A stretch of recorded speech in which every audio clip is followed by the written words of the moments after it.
Do të vijojmë të diskutojmë, ashtu si që bëra dhe pak më parë me avokatin Naim Hasani në Angli, rreth situatës në Ukrainë, se si po shkojnë bisedimet, plani i paqes. Kam kënaqësinë të kem në një lidhje direkte nga Rusia, Misha Pumon.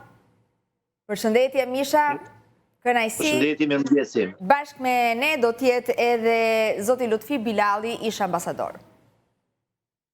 Mëngjesi, përshëndetje. Përshëndetje. Misha, do ta nisim bashkë, po diskutoja si që thash pak më parë me avokatin Naim Hasani në Angli rreth takimit të djeshëm me liderët europian, ndërkohë që u cilësua si produktiv, por pa dhënë detaje. Si është komentuar ky takim në Rusi? Në Rusi nuk japin shumë jehon, më tepër jehon i japin Maqokut që ishte në Downing Street, që sapas Zelenski iku nga ana tjetër.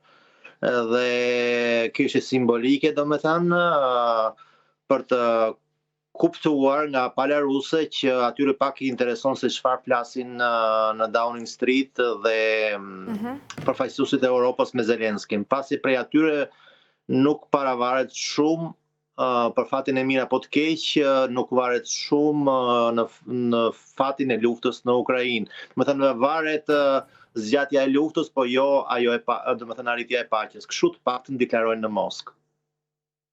Zoti Bilali, ju si e pat takimin e djeshëm?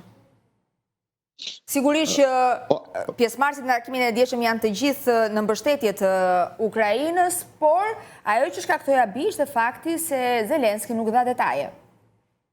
Po sigurisht Evropa po kalon në trekëndshën e Weimarit, Poloni, Gjermani, Francë, kësaj radhe mungon përfaqësuesi polak, treshja Britani, do thot Francë dhe Gjermani, janë skeptik rreth planit, kuptohet sa kanë mundësi të ndryshojnë evropianët, planin 29 pikësh të Trumpit mund të ketë modifikime, por mund edhe të dështoj ky plan, por nuk ka alternativë për atë se si do ketë të ardhë Ukraina. Besoj që Zelenski është në presion, ata kanë kërkuar, kuptohet, tre liderët evropian, preja që të ketë tipet kohë të mos bëhet presion ndaj Ukrainës. Në i modifikim, sidomos është interesant Friedrich Merz, kancelari gjerman, i cili kërkon me këmbgulje që parat ruse, me qenë se Belgjika në aspektin ligjor, kryeministri belg nuk dëshiron të hyjë. Që keni fjalën për asetet e ngrira? Pa asetet e ngrira ruse. Faza e parë, problematika është territoret, që Zelenski ka pas një deklarat, se nuk e di sa pytet shumë për Ukrainën Zelenski edhe pse president. Nga se në situatën e tashme. Është ajo që tha pak më parë Misha. Po, sigurisht Misha përshkrujti pak me një lloj metafore Maqokun, që ka zgjuar interesin ndoshta edhe në opinion. Besoj që krejt situata është në sillet këtu që Evropa dëshiron ta ketë vulën e vet, ta ketë përfaqësimin e vet në tavolinë. Por si duket janë të gjitet korridore për të hyrë në sallonin, në ballon, me që se ka edhe një replik shumë interesante edhe një fjali të Trumpit rreth atij sallonit të vallëzimit 300 milion kur e fondon gazetaren e CNN-it, e shëmtuar dhe budallaqe. Do thotë edhe në politikë rreth planeve kemi budallaqe të ndryshme. Misha? Jam absolutisht dakord me mendimin brillant të zotit Bilali. Por, pavarësisht opinioneve tona, situata përshkallëzohet në Ukrainë, avancojnë të dyja vendet, edhe Rusia, edhe Ukraina, duke shkaktuar dëme, le të themi, tejet të mëdha, sidomos në rafineritë e naftës. Po nuk është që Ukraina po avancon gjikundi, ajo po ndërmerr inkursione në rafineritë e naftës, sepse ajo i ka ngelur vetëm, domethënë, për të goditur ato që janë më të zbuluara, pasi sigurisht që le të themi për të goditur objekte ushtarake është më e vështirë dhe forcat kundërajrore atje janë më të përqendruara. Ka pasur inkursione për të goditur dhe domethënë Moskën, ka pasur 2 dronë të rrëzuar në rrethinat domethënë rajonit të Moskës, kur flasim rajoni i Moskës, nuk kemi parasysh qytetin, por do me thënë që është zona e Moskës, që është përreth Moskës, pra jashtë Moskës. Dhe gjithashtu, do me thënë, janë bërë inkursionet të tjera në Volgograd, ka pasur edhe, do me thënë, dëme materiale, por kjo nuk mund të krahasohet me sulmet e kombinuara, dron, raketa, kinxhall që kanë bërë forcat ruse, flitjet që ka qenë një farë hakmarrje ndaj goditjes nga ana e dronëve të Ukrainës të Grozny City, të një ndërtese të madhe të një qendër biznesi në Grozny, pranë Çeçeni. Dhe me sa duket Kadirov ka kërkuar për një herë, do të thënë, hakmarrje, në këtë kishte edhe deklaruar me të forcë, por nuk besoj që shtabi i përgjithshëm i Rusisë mund të operojë vetëm me kërkesën e. Është kthyer në vëmendje edhe Çernobili. Ndërkohë që të gjithë e dim fatkeqësinë e 86-s, dhe është kthyer në qendër vëmendjes çfarë po ndodh realisht dhe pse? Është simbolik? Çfarë ndodh konkretisht? Me zotin Bilali kishim edhe një diskutim tjetër interesant, mendoj, në një televizion tjetër, do me thënë, në rreth kësaj teme pikërisht. Dhe duhet të them që Çernobili mund të përdoret edhe si një levë tjetër për të turbulluar ujërat, për të ndryshuar po përdoret simbolika, këtë dua të di, apo është në rrezik vërtet? Sepse qytetarët europian e kanë ende të freskët, pavarësisht se kanë kaluar që nga 86-ta. Rreziku atje është gjithmonë i pranishëm, por duhet të them që në Çernobil gjithsesi ka një sarkofag të jashtëzakonshëm, do me thënë një mur, jo mur biles, po një mburoj e madhe prej metali dhe betoni që ka mbuluar, do me thënë, atë vendin e katastrofës. Gjithsesi goditjet me dron, do me thënë, atje janë të absolutisht të padëshirueshëm sigurisht, dhe çdo lëvizje, dhe sikur të ecësh me këmbë atje, do me thënë, plurja radioaktiv ngrihet dhe trazon, do me thënë, situatën rreth e rrotull, jo më të shpërthejnë drone. Pra, Rusia i ka përdorur atë zonë kur u fut në Ukrainë, sepse ka qenë një zonë boshe e lirë nga forcat ushtarake, dhe nga ana strategjike e përdore. Biles dhe një pjesë kohe ata trupa ishin atje të fiksuar, gjë që ishte shumë e dëmshme për shëndetin atyre që ishin atje. Por pastaj ata u tërhoqën, do me thënë, po dhe Ukrainës nuk është që u futën, se atje nuk është për jetë, aty flitet që qendë janë në ngjyrë bojqelli, e tjerë, do me thënë, kanë. Problemi më i rrezikshëm dhe edhe më interesant, do të thoja, biles fjalën që ta përdore këtë fjalë, është, do me thënë, reaktori bërthamor i Zaporozhjes, që kuptohet në këtë moment është në Rusinë, zotrohet nga rusët, por sipas marrëveshjeve të Trumpit, flitet që ka bisedime për të ndarë për gjysmë, për shembull, funksionimin dhe marrjen e energjisë nga të dyja palët, që është një kompromis pasi ata e zotëron Rusia në këtë moment. Flitet që bisedimin në këtë drejtim po ecin në mënyrë pozitive, do me thënë, mund të flitet, nuk është me siguri, po mund të flitet edhe për ndonjë lëshim të Rusisë edhe në këtë drejtim, por kjo nuk është e sigurt. Nga të dyja palët, një nga gurët që nuk lëviz, do me thënë, nga istikami, si themi, është çështja e Donbasit, e tokave të Donbasit. Insiston Putin, do ta marrë me çdo kusht, thot. Po, insiston edhe në të gjitha drejtimet ka të ngjarë që kështu do ndodhë. Që do ta marrë. Zoti Bilali? E nisëm me Çernobilin dhe përfunduam te Donbasi. Po. Po përdoret si simbolik Çernobili, por i kthehet enkas në vëmendje? Ka drejt plotësisht, Misho, kemi konsumuar pak a shumë, do thotë, një muhabetin ose bisedën rreth Çernobilit. Besoj që bloki 4 1986 ka qenë ajo avaria që ka bërë radioaktiviteti i saj ka depërtuar, dhe më duket shifra është e 4.000 viktimave.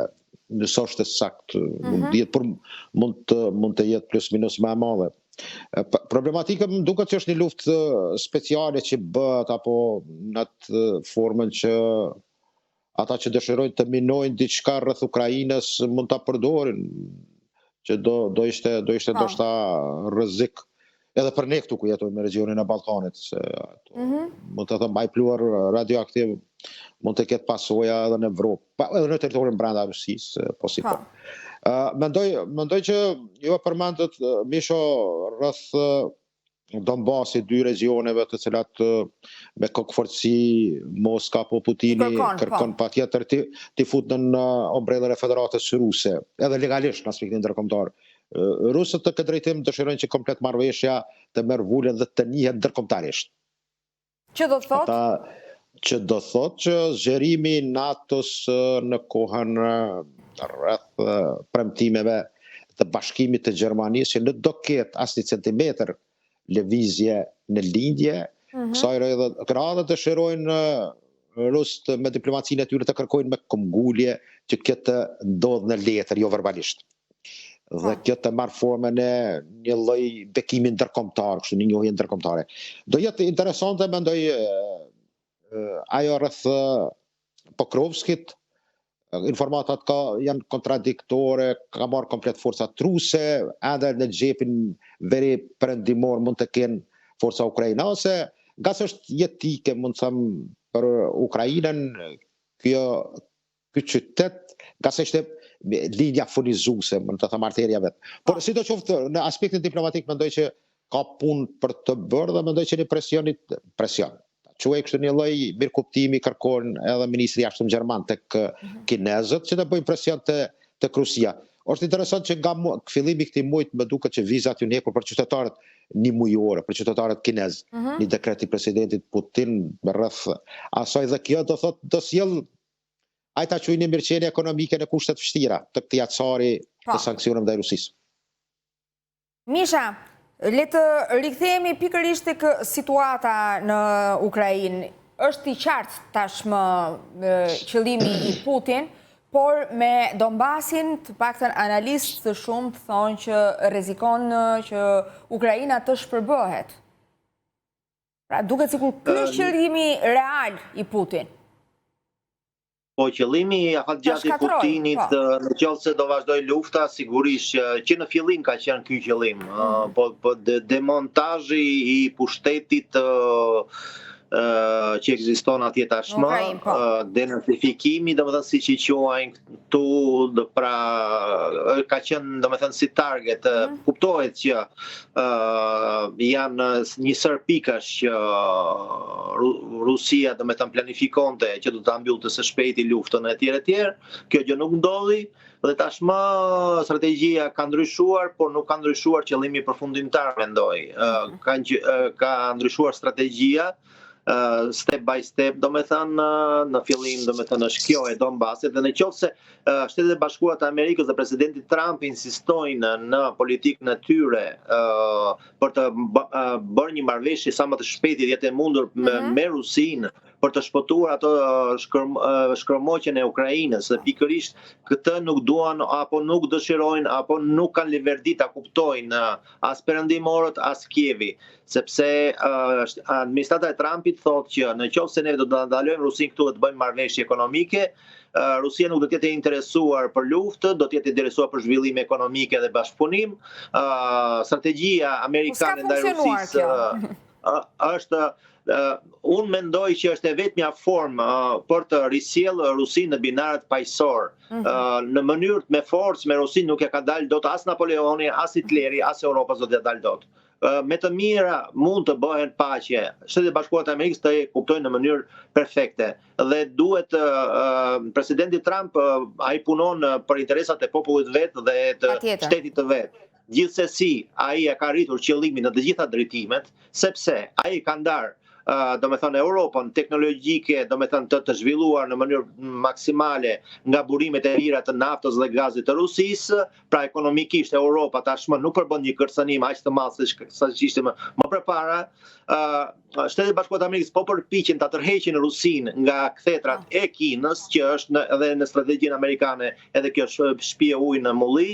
Nga ana tjetër, Europa nuk ka dëshirë dhe për arsyet e veta, domethënë të bëjë paqe me Rusinë, nga ana tjetër është më lojale në drejtim të Pekinit. Pra ka konflikt interesash tashmë ke Shtetet e Bashkuara të Amerikës dhe Europa të bëjë paqe me Rusinë. Por ne dim që nuk e ka kapacitetin ushtarak. Nuk e ka kapacitetin mbrojtës për të përballuar një konflikt me Rusin, apo nuk e ke fjalën për një konflikt të drejt për drejt, e ke fjalën për një konflikt të mbetur në retorik, në interesa financiare. E ka më tepër, do me thënë, këtu fjalën për konfliktin e qoftë ushtarak në Ukrainë, po jo në kahun e sulmimit të Europës, sepse kjo temë këtu në Rusi për shembull nuk përmendet fare, nuk edhe nga palët zyrtare, do me thënë, e para punës le të kujtojmë atë proverbën e Fontenit me rushin dhe dhelprën, do me thënë që nuk më pëlqen rushi. Po pra, dhe tashti duhet të them që edhe Rusia jo se nuk i pëlqen Europa, por nuk ka ndërmend, nuk ka interesa, si thot Rusia, dhe nuk ka ndoshta dhe forca për ta bërë atë, të futesh në luftë me 45 shtete, do me thënë është kontraproduktive edhe për ekzistencën e vetë shtetit. Prandaj në këtë mënyrë Rusia nuk ka ndërmend. Vetëm gjë që Rusia mund të provokohet, thot Putini, këtë thot, do të thënë nëse juve do të doni luftë, do filloni ju të parë luftën, atëherë ne jemi gati të përgjigjemi që tani. Kjo është esenci, po kjo nuk do të thotë që Rusia ka ndërmend të sulmojë Europën. Zoti Bilalli, sa gjasa ka që të nisë një konflikt real? Nisur nga kërcënimet që përdoren nga të gjitha palët, pra Rusia nga një anë thot ne nëse sulmojmë jemi gati të reagojmë, nga ana tjetër Bashkimi Evropian thot që ne nuk do të tolerojmë. Po, kjo është mund të them një simfoni që zgjat që nga fillimi i luftës, mund të kemi një kështu kërcënim të një lufte e cila realisht hibride ekziston po si po. Kemi aktivitete të shumta nga ana të dy palëve. Por mendoj që raportet në mes Rusisë, evropiane ta quajmë dhe Evropës si kontinent varen shumë nga raportet gjermano-ruse. Bile mund të them pika kyçe që ndron këtu, nga se gjermanët janë në një farë mënyre ata që i thoza jo të dëshiruar nga francezët dhe britanikët, por kuptohet që Gjermania gjendet në një ombrellë e cila kontrollohet. Mos harrojmë që BlackRocku ka një ndikim shumë të madh në përcaktimin e atyre figurave se kush ku do jetë. Por mendoj që komplet ky deal i tillë ekonomik akuzohet shumë, është edhe ajo fjalia e djalit të Trumpit junior, i cili tregon qartë që habitet në Monaco me ato limuzinat ukrainase dhe ruse. Por sidoqoftë, nuk e mendoj serioze, të na shifni, gjana që fliten për show medial, për klikime, se do fillon lufta në tjetrën javë, në muajin tjetër, nuk e besoj që janë as budallënj të dy palët të futen në një nisi një konflikt real. Absolut. Sa do jetë reale kjo, është e vërtetë që Rusia në Ukrainë, mos harrojmë, historikisht 1648 Hatmanati i Ukrainës ka një bazë, ose kozakët e Zaporozhit, të cilët kanë bërë aleancë dhe një aja 300 vjetori i Hrushqovit kur kthen Krimen, për hir të asaj ngjarje atij bashkëpunimit të them. Polakët me rus mund ta përsëritin prap historinë, po që se Ukraina do hynë në nocionin e ri të ndarjes ose të mos ekzistimit të saj. Nëse ndodh kjo është e pashmangshme, le të themi, përfshirja edhe vendeve të tjera, apo jo? Sigurisht, ne jetojmë në kohën kur strategjia e re e sigurisë amerikane është, mund të them, më tepër duke marrë parasysh bazat ushtarake në Poloni. Polakët, është historikisht një kundërshtim dhe mund të them, historikisht kanë atë problematikën e tyre në raportet, mendoj që është një raport kroato-serb ta quaj kështu në Ballkan, ruso-polak. Por një është më së sigurt, polakët kanë kundërshti edhe me vetë Unionin Evropian.